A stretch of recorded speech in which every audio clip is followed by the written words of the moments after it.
अस्सलाम वालेकुम अज़ीज़ान ईमान, मैं तैयब एजाज हूँ। उम्मीद करता हूँ तमाम ताल्लुक़ खैर ऑफिस से होंगे। ब्लू वर्ल्ड सिटी का एक और केस मेरे पास मौजूद है।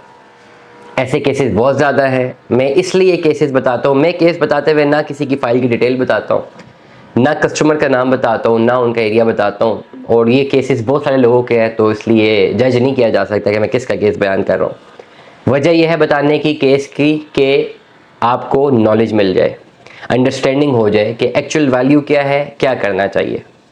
अब मुझे सुबह अभी थोड़ी देर पहले खातून का रब्ता हुआ मेरे साथ, जिन्होंने बड़ा क्लैरिटी के साथ बताया।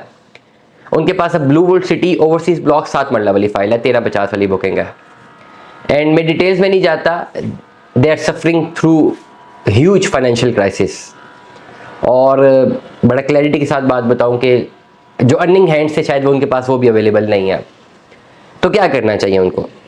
ठीक है, अब मेरे पास केस है, मेरे पास दो ही ऑप्शन है ना, या तो मैं सच बताऊं या मैं सच ना बताऊं। मैं हमेशा सच ही बताऊं ताकि किसी को कोई किसी गलत फहमी में तो ना रहे।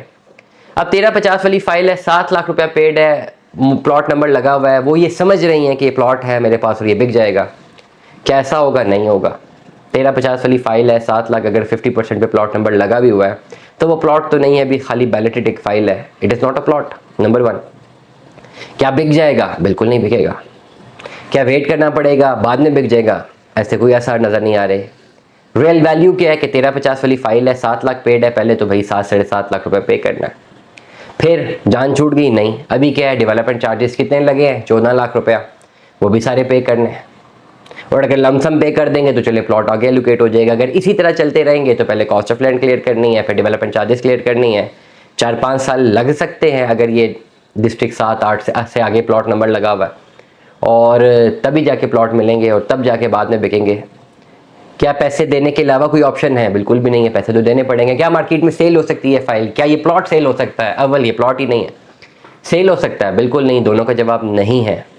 तो क्या ऑप्शन है? ऑप्शन तो यही है कि either cash in hand arrange करके इसको कन्वर्ट करें, ऑफर से फ़ायदा उठाएं, कॉस्ट ऑफ लैंड क्लियर करें, डीसी फुल पे करें, जितना मैक्सिमम डिस्काउंट ले सकते हैं लें, अपने आप को पोजेशनेबल एरिया में शिफ्ट करवाएं और वेट करें। Number 1 option. नंबर 2 ऑप्शन, इसको छोड़ दें तो कुछ भी नहीं होने लगा, फिर सोच लें कि 7 लाख रुपया ज़ाया हो गया। ये 7 लाख अगर सेव करना है तो मजीद पैसे देने, अदरवाइज इसको छोड़ दें, इसका कुछ नहीं हो सकता, सेल नहीं हो सकता। अक्सर लोग कहते हैं जी 7 लाख हमारा जमा है, हमारा प्लॉट है, 7 लाख रुपया तो जमा है। वो 7 लाख रुपया एक तो लमसम नहीं जमा, किस्तों में जमा है, उसमें रिबेट भी था, उसमें किस्तें भी थी, उसमें काफ़ी कुछ था। तो वो ओवरऑल इस वक्त उसकी मार्केट एनालिसिस ऐसा है ही नहीं कि वो बिक सके। तो ये चीज़ें अपने क्लैरिटी के साथ समझनी है। द ओनली ऑप्शन क्या है कि आप कैश इन हैंड दें, साथ इसको कन्वर्ट करें, या जनरल ब्लॉक में जाना है। Again you need a cash in hand, you can convert it. Without cash in hand you can not go for an ideal conversion. हर बंदा चाहता है कि यार इस फाइल से जान छूटे, किसी तरह सेक्टर 1 में 5 मरले का एक ऑन ग्राउंड प्लॉट मिल जाए। क्या ज़बरदस्त प्लॉट था यार वो, 7 लाख रुपए का मिला था भाई साहब को। 7 लाख डेवलपमेंट चार्जेस थे, सिर्फ उन्होंने टाइमली पैसे जमा कराए, बहुत पहले इन्वेस्टमेंट की, आज वो प्लॉट 22-25 लाख रुपए के। एवरीवन वांट्स कि हमें वो प्लॉट्स मिले, लेकिन मिल नहीं सकते ना, वो सारे कैश पे हैं। एडजस्टमेंट में जाएंगे तो सेक्टर 6 सेक्टर 7 में जाएंगे, but yet you need cash in hand. Without cash in hand you can not operate. दो में याद रखिएगा, अपना बहुत सारा ख्याल रखिएगा। स्टे ट्यून में 10 अल्लाह हाफ़िज़।